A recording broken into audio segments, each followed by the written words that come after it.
convidaram. Um amigo convidou ele aceitou o convite. Faz parte. Mas desejou um Feliz Natal para todos nós. Bom, a minha irmã vai ler então. Posso ler? Então, vamos lá. Como é que é? João, capítulo 11. Já faz 5 anos. Começa a novela. Adriana. Irmã Adriana, já faz uns 5 anos que nós estamos estudando o Novo Testamento. A doutrina espírita, a filosofia espírita, quem mais se estuda quem não estuda vai ter dificuldade em compreender direito, porque é a maior bibliografia, quer dizer, a maior coleção de livros que tem no planeta Terra é a filosofia espírita. Tem muito mais do que 5.000 livros, muito mais. Só o Chico Xavier tem 450. O Divaldo já está chegando perto de 300, para você ver. Então, vamos lá, minha irmã? Vamos. Pode fazer perguntas, eu vi mesmo. Como o João sempre bota, eu vou botar aqui também para... Consegui se omitir? Sim. Vou ver se alguém chama. Não estou preocupado. A minha sorte é que eu tenho certeza que você virá quando eu estiver em Garopaba. Ou eu vejo no YouTube ou eu vejo no Meet. Pois é, eu agora fiquei admirado. Tá, tem que ir aceitando, eles vão enviar o convite, né? Eu vou ficar aqui, então você vai dando. E ali na placa, alguém vai organizar a palestra de quinta-feira de tarde e quis falar alguma coisa, vocês viram? Não. E nós também toda doida, né? Depois, quando... Eu vi que vai haver umas mudanças aqui. Então está ali agora, ó, às quintas, às 2h30 da tarde, como já era, deve ter nós. E tem uma coisa sempre acabava em café, né? Por isso que o senhor gostava, né? Ah, sim. Modesta parte, eu sou bom porra. Então eu sou do que na mesma linha. Já viu falar ajudar a história do Pedro Malazarte? Fazia sopa até de pedra, eu até sopa de pedra. Só não como uma pedra, não, né? a gente tira a pedra, claro. escorre ela bem para não perder nenhum caldinho, né? Mas se a pedra for pequena, eu como. Olha que eu estava falando para ela, você não tem noção do que isso é bom, porque eu nem dormi quase, vim da Praia do Sonho 2h30 da manhã. A minha filha, dorme aqui, mãe, dorme aqui. Hoje? Eu falei, não, eu tenho um compromisso amanhã com Deus maior. A hora tinha bom pé, né? Nossa, meio tranquilo. O problema foi levantar de manhã hoje. Mas também só levantar, depois já deu. Sim. Vamos lá então.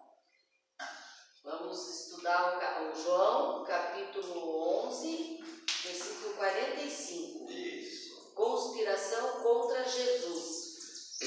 Aqui já está. Conspiração para matar Jesus, que é a mesma coisa. Mesma coisa, é o né? mesmo significado. Tá. Muitos dos judeus que tinham vindo a Maria e visto o que Jesus fizera, creram nele. Alguns deles, porém, foram aos fariseus e lhes contaram o que Jesus realizara. Os pontífices e os fariseus convocaram o conselho e disseram... Aqui está o pontífice, os sumos sacerdotes, os chefões da religião dos fariseus e dos saduceus, que eram as duas religiões mais poderosas que tinha na época de Jesus. O conselho e disseram, que faremos? Esse homem multiplica os milagres. Ele bateu a inveja. Como é que ele faz esse milagre e nós não conseguimos?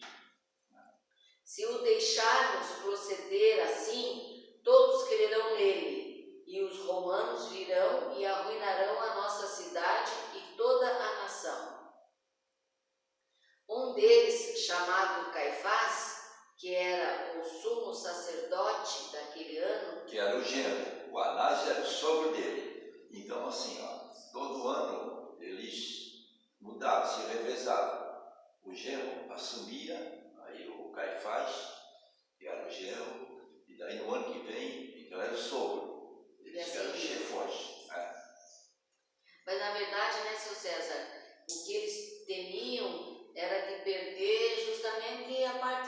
financeira, né? Não, porque aqui, ó, tá, com outras palavras, vai significar também. Então, os sumos sacerdotes e fariseus reuniram o Sinédrio, que era a Câmara de Deputados deles, vamos dizer assim, o Congresso deles. E dizia: o que faremos? Porque esse homem realiza muitos sinais. Se eu deixarmos assim, todos crerão nele. Virão os romanos, porque os romanos estavam longe, mas mantinham uma força armada lá e sempre espiões.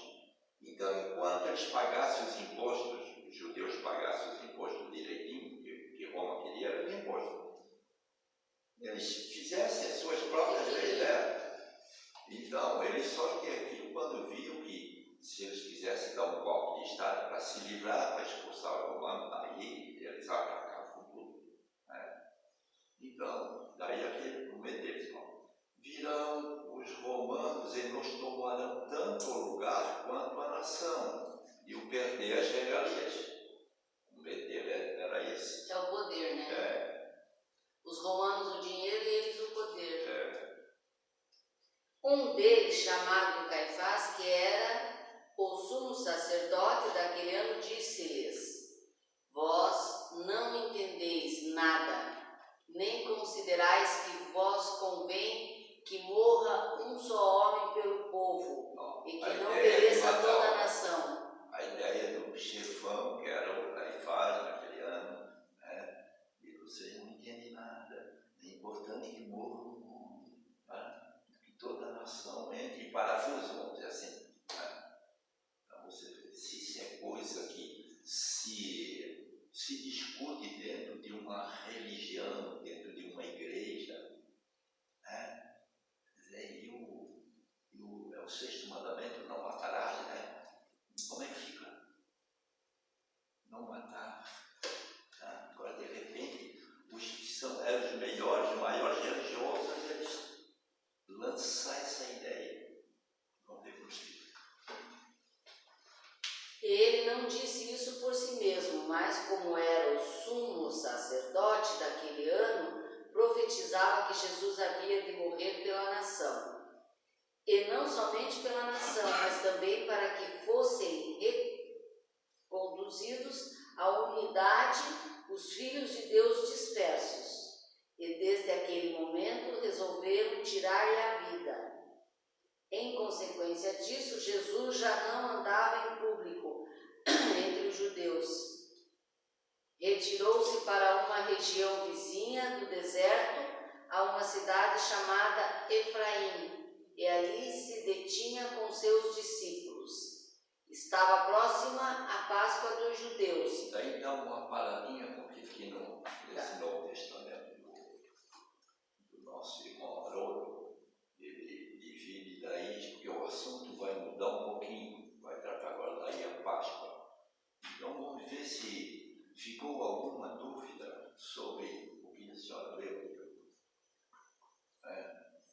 E a conclusão que eles chegaram, que era importante que morresse um homem para que a vidinha deles continuasse aquela lenga-lenga, né? Aquela ali, ó. Poder e dinheiro. Poder e dinheiro é que mandamos nós, e os benefícios caem em primeiro lugar no nosso bolso e repartimos. Então ficou uma dúvida sobre isso aí. Aí começou a ficar, eles começaram a tricotar, vamos dizer assim, a partir desse encontro ali, ó, a crucificação que viria mais tarde, né? Porque a ideia foi lançada. Agora imaginemos nós, que nós somos um religioso fanático, mas para nós o que o padre, o pastor, o pregador da nossa religião, o que ele diz para nós é lei. Ele tem que ter muito cuidado com as ideias que ele fala. Porque nós somos danados para bater a continência, ainda mais uma boa argumentação, explicando como o Caifás explicou aqui, ó. Gente, se nós não, eu estou usando palavras minhas, Tem que estudar, por isso tem que estudar. Olha aqui, ó. Se nós deixar a coisa do jeito que vai virar um problema. Um problema para quem? Para nós. Né? Quer dizer,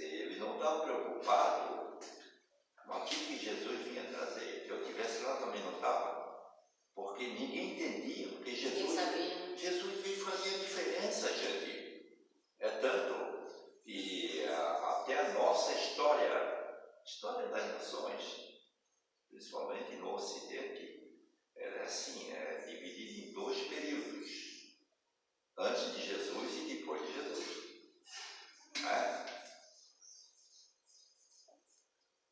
Até se usa a letras, antes de Jesus é AC, anticristo, antes de Cristo, quer dizer, e DC, quer dizer, depois de Cristo. Então, E seu César, dentro disso, não sei se, mas enfim, não é uma dúvida. Assim, ó, foi uma coisa assim que quando eu ouvi, eu fiquei, não sei se triste, nem sei, mas enfim, o dia. Quando eu... já é quase tchau, né? Quase tchau. Gente, eu tô com um bebezão em casa. Tá me atrapalhando isso aí mais cedo. Mas daí, seu César, quando eu vi o próprio Papa dar falar, e ele concorda que tudo que cada um conquistar, vamos resumir, por exemplo, quando eu falecer, o Estado tem que ficar com tudo que é meu. Não é herança, a herança é para o Estado. Então, assim, isso me espantou, porque isso aí vem mais afirmar que isso já vem lá desde o Papa falar isso, eu me decepcionei, não sei se eu mas olha aqui,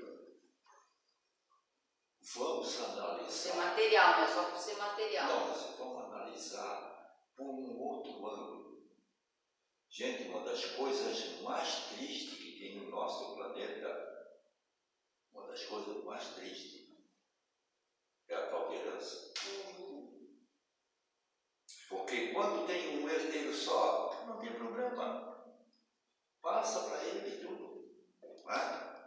Agora, quando tem 3, 4, 10, 20, é uma escola de inimizade, de inimigos.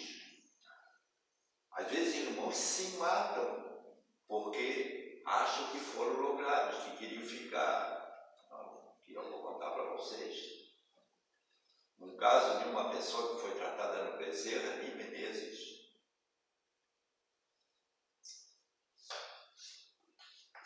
E eu estava presente. Estava trazendo ela de um instituto psiquiátrico, uma mulher, que era aqui do Paulo Clóvis, uma coisa assim. E a mulher, de repente, deu um espiripaque nela, começou a dar uns ataques, e sempre falava no meio do ataque, sempre com uma raiva que ia. O padre que foi atender disse que era o diabo, estava no corpo dela. Mas não fosse a doutrina espírita.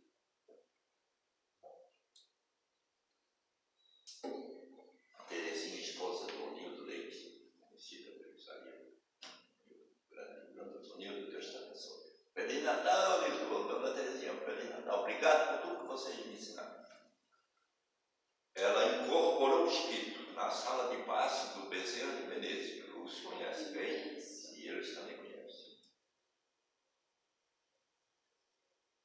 O espírito se dirigindo para o marido da mulher. Eles podem fazer o que quiser, que ela não vai melhorar ainda, ela vai morrer. Vou matar ela para vocês aprenderem. O pai não era um homem podre e rico, mas tinha terrenos e tinha gado. E tinha uma vaca de estimação, leiteira, que tinha dado para o filho que era o que vivia junto com ele que ordenhava, ele que cuidava da criação. O irmão mais esperto, que eu nem me lembro mais do nome, se eu me lembrasse eu não ia dizer, até não desenterrar uma coisa ruim. Como era o irmão mais velho, achou que ele tinha direito da vaca. Foi lá e pegou a vaca e nem ficou. Daqui a pouco empurrou nos cobre. Dona Terezinha, nenhum de nós estava sabendo de nada. Dona Terezinha incorporou o espírito que estava na mulher.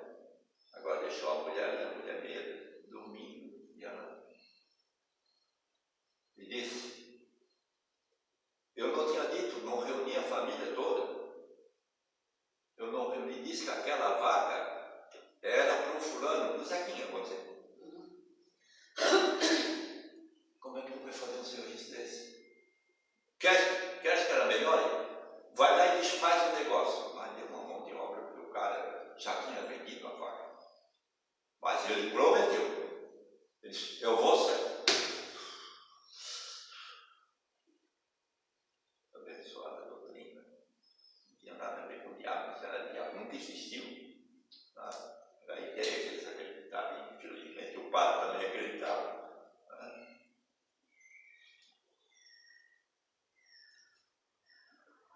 Para encurtar a conversa, o cara fez lá, desmanchou o negócio sujo, daí o cara que ele tinha vendido cobrou quase o dobro.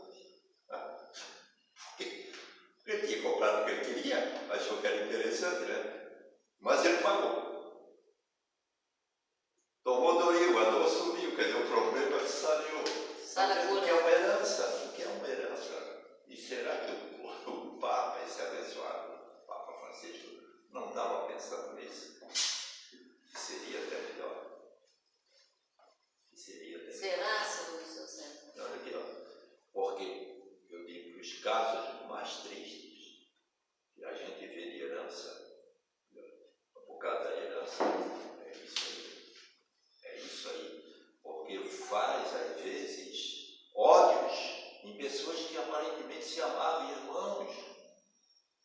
Se amamentaram no mesmo seio materno, tá? Conviver ali junto, de repente se tornam inimigos que levam 3, 4, 10 reencarnações para consertar. Ontem a gente trabalha no centro aqui, e até hoje eles são 3 irmãos, eles não se dão, e até agora não foi dividida a herança ainda.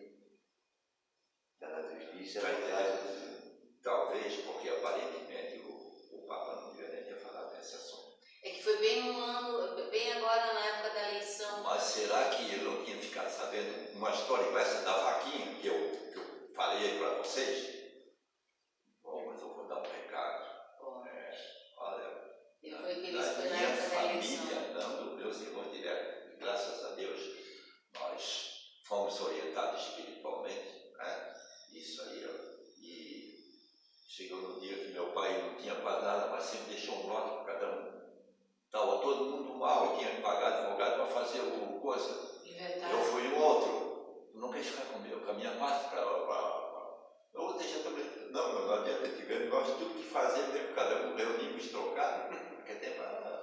Depois eu que fiquei rico, né? Claro. Só olhar para mim já dá de ver. Sim. Quem conhece a história sabe.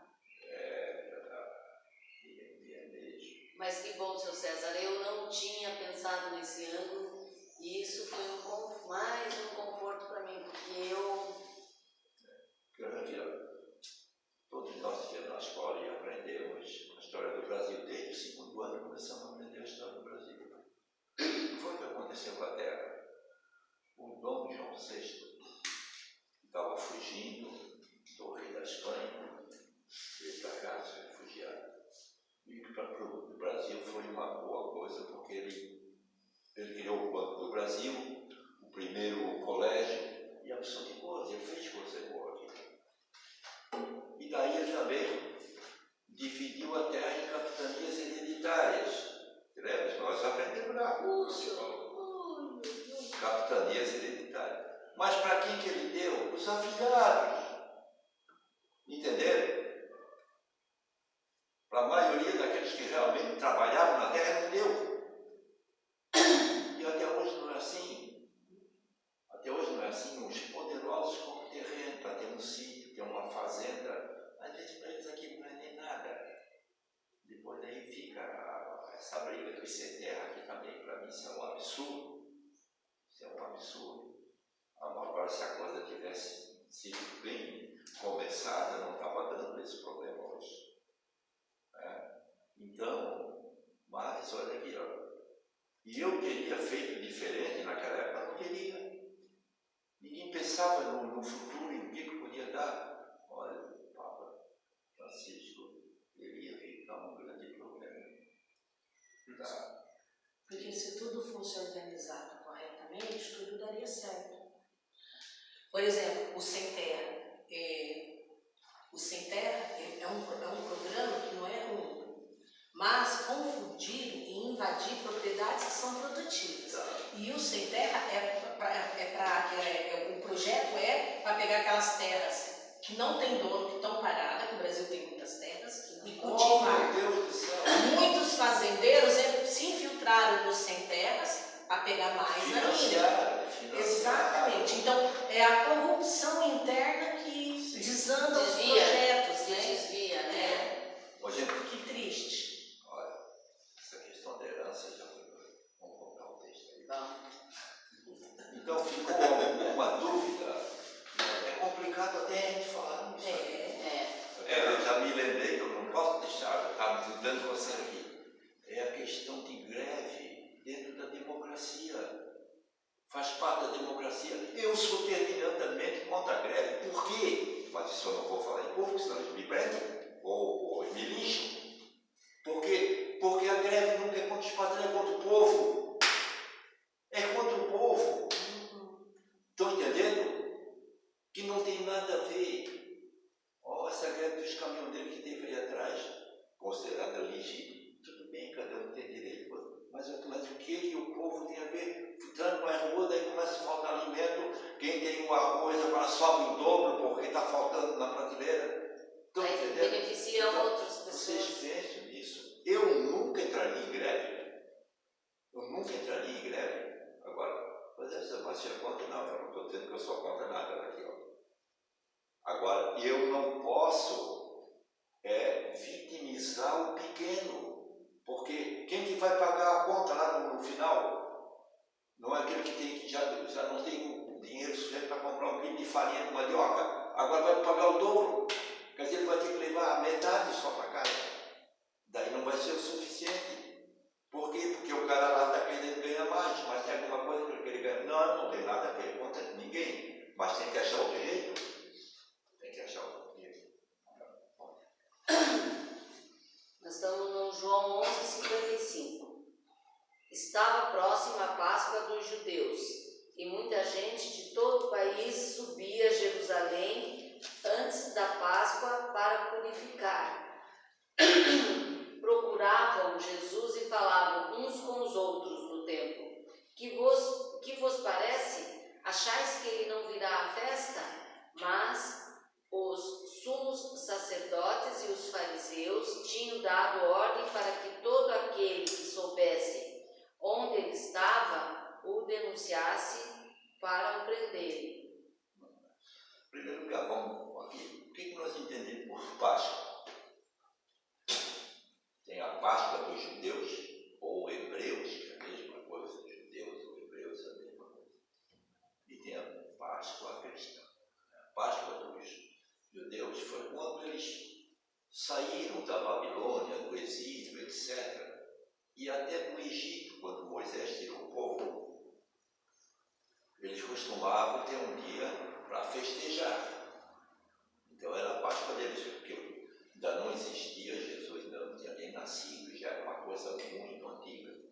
Essa era a Páscoa dos judeus e a Páscoa dos hebreus, que é a mesma coisa.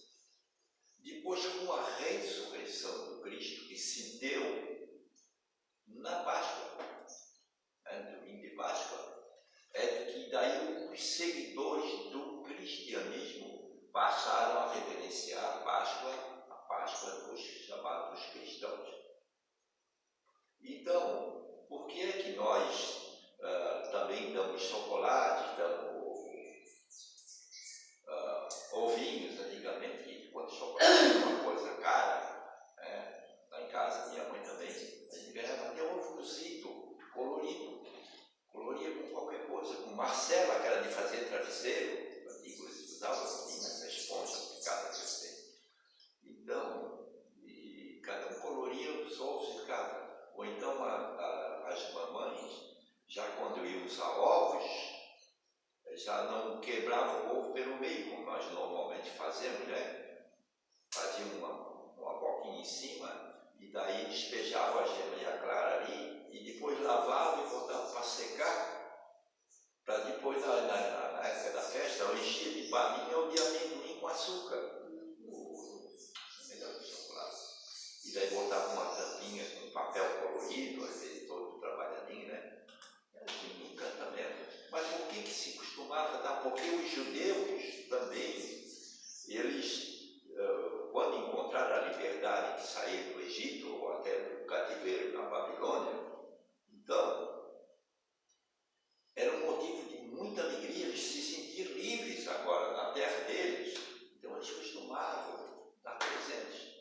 Né?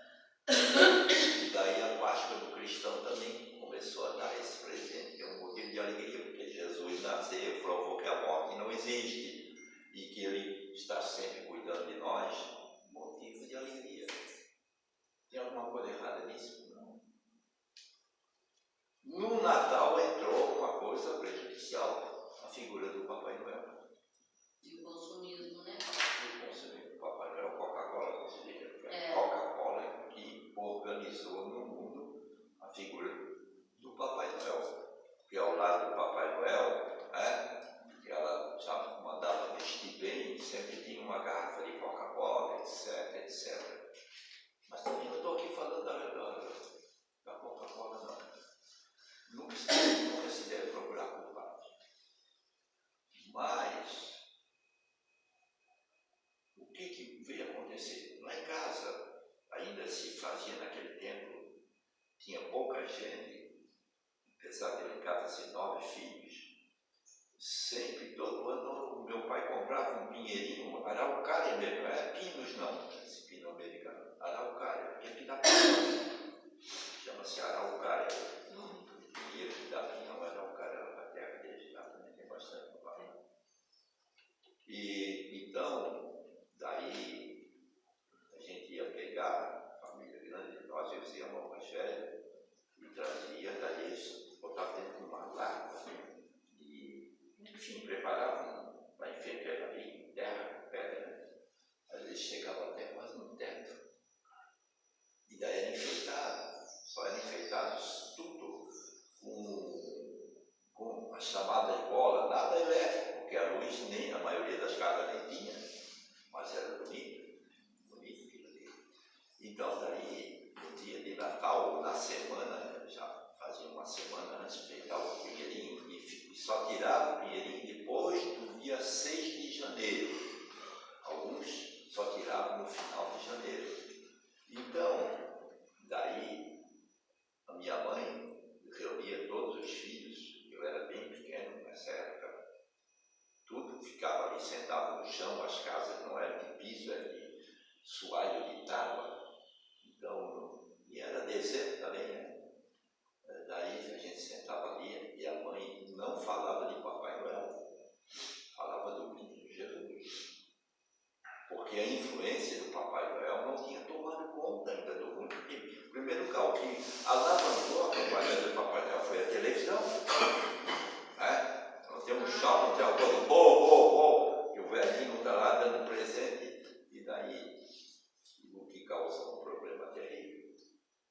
Certo, dentro da doutrina espírita, nós orientava que mesmo as comemorações do Natal não se usasse a figura do Papai Noel. Porque daí os filhos dos pobres, eles se sentiam frustrados, porque como é que o Papai Noel trazia brinquedos melhores ou trazia brinquedos para os filhos dos ricos e para os pobres não? Vocês olham o que a figura do Papai Noel veio trazer.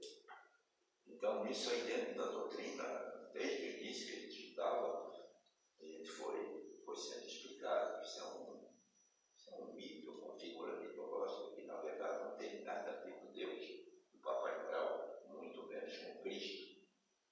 Tá? A não ser quando a pessoa se veste até de Papai Noel e vai levar cesta básica e brinquedinhos para o filho da pobreza, nas favelas, enfim. Daí ele adquire uma figura razoável. Mas é muito bom, porque daí você dizer que as nossas crianças, como nós, também chegou a um ponto que nós, como Papai Noel não existe. Papai Noel é o papai e a mamãe. Né? E daí, dependendo da idade, os pais já explicaram para a gente. Né? Mas olha, causou muita confusão. Agora imagine a tristeza de dois coleguinhas. Às vezes um é filho de um casal que é mais de posse, é mais rico, mas tem um coleguinha que vive num estado de pobreza muito grande. Aí de repente o menino ganhava os presentes caros, os presentes bonitos, e ela mostrava o coleguinha. Se vocês, quase que chovei, vocês imaginam o pensamento daquela mãe, da criança pobre, daquele pai, a ver a frustração, porque era lógico que aquela criança ia surgir um ponto de interrogação. Papai, um pouquinho, mas como é que pode? O Papai Noel não passou aqui em casa. Não é justo, né? Aí... Ou eu não sou bom. Uma série de coisas. A minha diarista, ela teve que contar para os filhos dela que Papai Noel não existia, porque as crianças começaram a chorar no Natal, porque ela não podia dar. Está ilustrando Ela o fato. me arrepia. Era assim. Isso que a costume da filosofia espírita, já num dos capítulos, veio colocar isso aí, ó, abaixo do Papai Noel. Eu criei o meu filho desde bebezinho, desde um aninho, 2, já dizendo que não criando a imagem do Papai Noel. Não por causa dos presentes. Sim. Porque é uma mentira, eu estou mentindo para o meu filho. É uma mentira. Então ele nunca. Só que eu tive problema na Quer escola. dizer, Aí com 3, 4 anos, ele ia para a escola, as crianças, Papai Noel vem. Ele dizia, não, Papai Noel não existe. Aí eu tive problema na escola. Para mesmo. Olha aqui, ó. Eu tenho um irmão também, mas eu vou falar o nome dele, porque ele já está falando do terreno. Um palestrante foi fazer uma palestra na semana do Natal, quando esse centro ainda não tinha essa sede aqui. Ele foi fundado no dia 17 de dezembro, está lá na placa, de 2006, mas numa casa alugada, uma casinha centrinho pequena. E esse palestrante fez uma palestra sobre essa questão do Papai Noel e do Menino Jesus, mas uma belíssima palestra. Meu irmão mais velho chegou e tirou satisfação com ele no fim. Ô cara, tu estás tirando a ilusão das crianças. Pô, mas a verdade, o papel da verdade é tirar a ilusão, como a senhora já educou o seu filho, com a verdade. Nem botei a ilusão, nem deixei ilusão. Agora nós não vamos botar briga com ninguém que ainda quer acreditar no Papai Noel. Não tem. O espírita e o cristão não deve botar briga com nada, não deve nunca procurar culpados. Agora tem o seguinte, o pregador, seja padre, pastor, até o Papa que falou a questão da herança ali, tá? Eles não podem de maneira nenhuma omitir a verdade. Diz assim, não, porque para agradar o povo, eu não vou mexer desse. Não faz isso. Tem aquela frase latina que diz veritas, não sei o que quer dizer em português. Embora doa, a verdade é sempre a verdade está acabada, não está em discussão. Imagina, Jesus, a missão de Jesus veio para nos mostrar um caminho de libertação, para nos libertar até dos Papai Noel da vida, ou das ilusões, é mais uma ilusão. Tá? De repente, não vou falar disso, vai ter os pessoal não machucar, é 880, esse aqui que eu falo. Conhecereis a verdade e ela vos libertará. Libertou nós do Papai Noel e está nos libertando da herança. Até mesmo, São César, igual eu estava falando do Papai Noel, que Noel falou, o comércio, né? Sem presentes. né? A minha mãe, no Natal, ela nunca foi assim de vamos dar presentes desde criança. Os presentes eram dados no dia do aniversário, ela sempre procurava dar o que podia pra gente, e roupa. Natal para nós era celebrar. Como o Papai Noel para o Natal. Então o Natal em casa era celebrado o nascimento de Jesus. Em casa sempre foi assim. Desde que eu sou criança, eu cresci também nunca com o Papai Noel. Sempre celebrando o nascimento nascimento de Jesus. É, o E menino não Jesus tinha esse negócio de foi dar presente, não. Ah, tem que dar presente para afilhado, tem que dar presente para filho e a mãe. Estresse. A mãe falava, isso é comércio. E eu acostumei, tanto é que eu e o Maurício, a gente não é de trocar. Tem gente que Deus o livre, Natal tem que dar presente para o marido, para a mulher, nós não temos isso. Esse símbolo de presente. Essa libertação, né? Eu considero isso uma libertação, porque para mim, Libertação. o Natal, seu César, porque infelizmente a minha filha não pensa como eu penso. E eu tenho que sair comprar os melhores presentes, porque senão eu não me acerto. Sim. Mas o que a senhora está fazendo? Aceitando a situação. Tô, né? Não Mas tem outro estressado. jeito. A senhora sabe que daqui a pouco ela vai despertar também. Vai. Porque todos nós, olha o que eu vou dizer aqui, ó, para quem não está vindo aqui pela vida, nós somos tudo criaturas iluminadas, só que nós esquecemos disso. Tem 3 histórias que eu falei até que domingo passado que conta disso.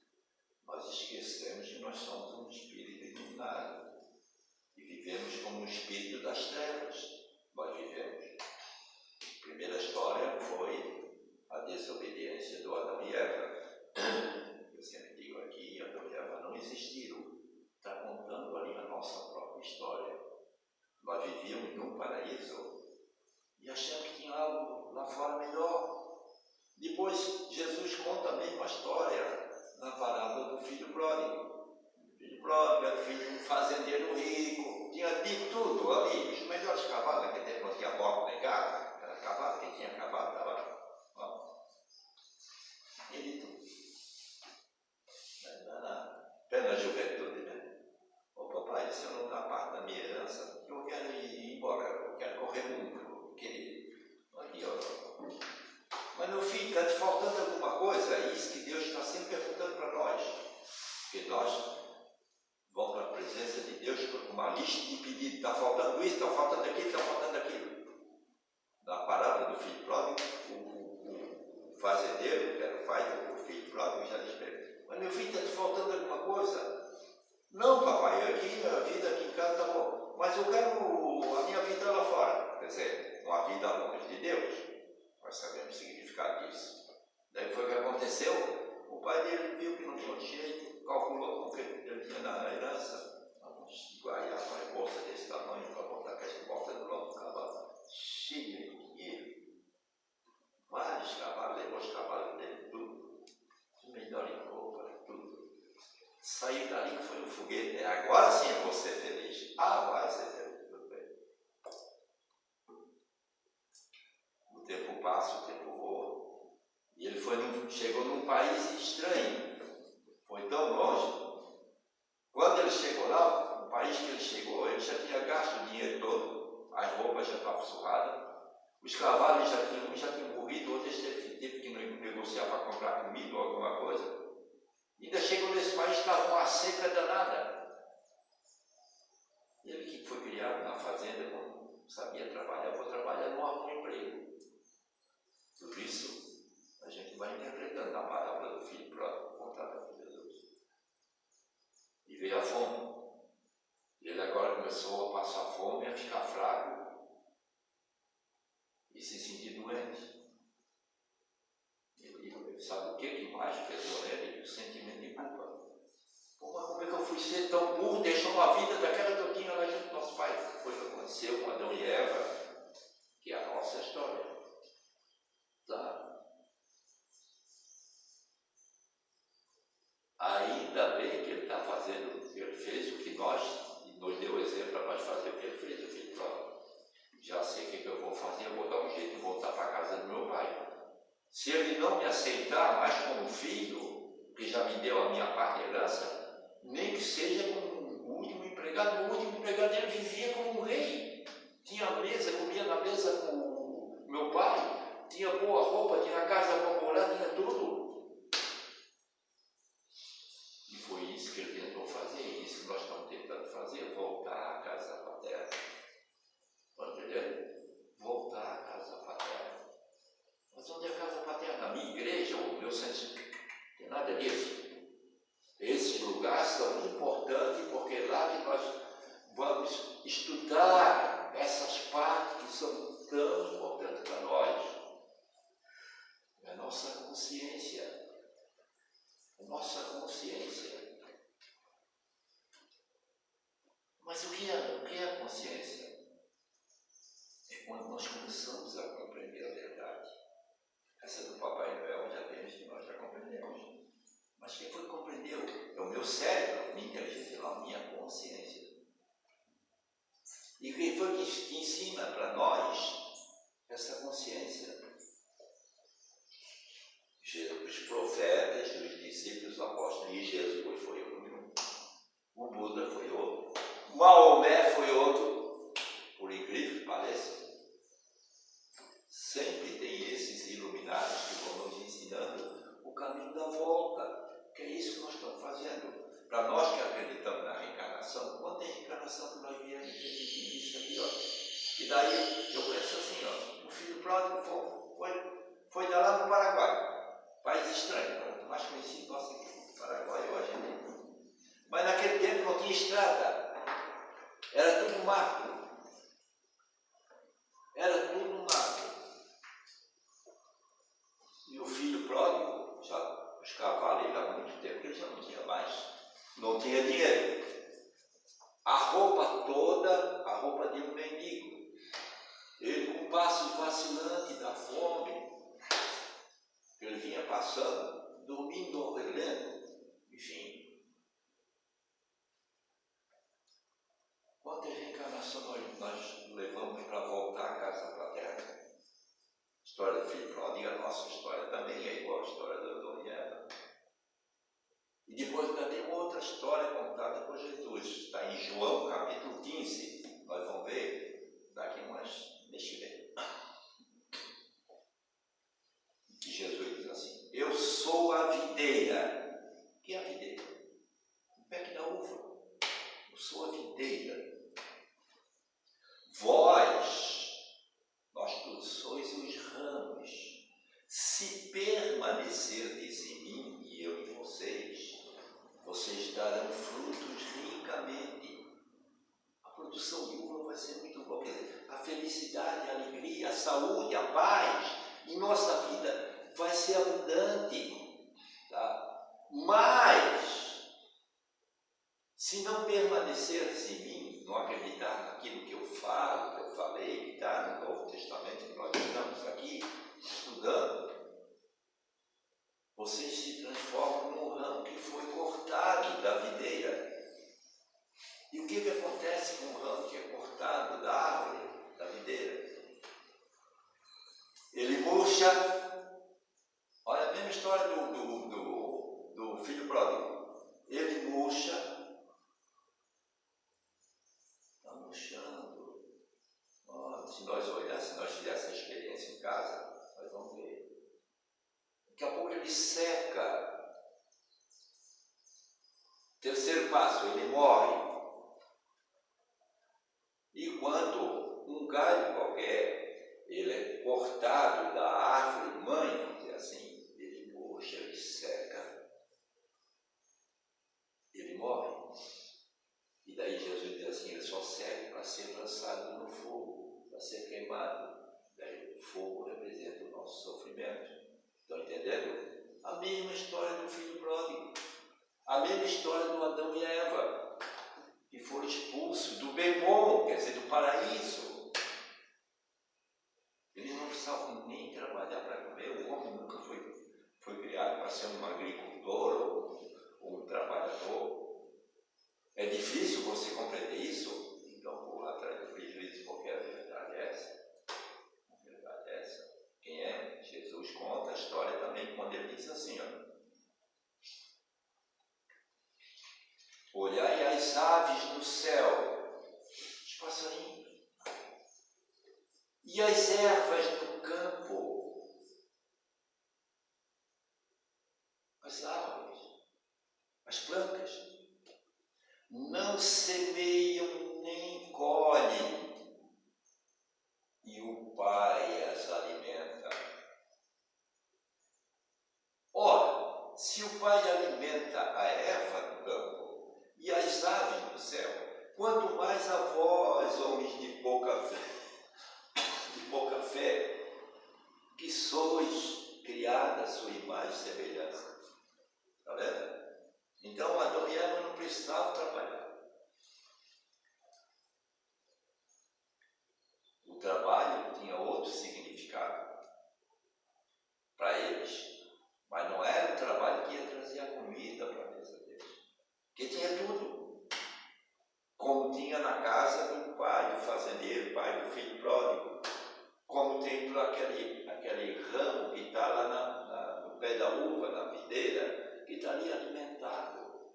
E Jesus, quando conta a questão da videira, eu sou a videira, vós sois os seus ramos, e o Pai é o agricultor. Jesus se referindo a Deus.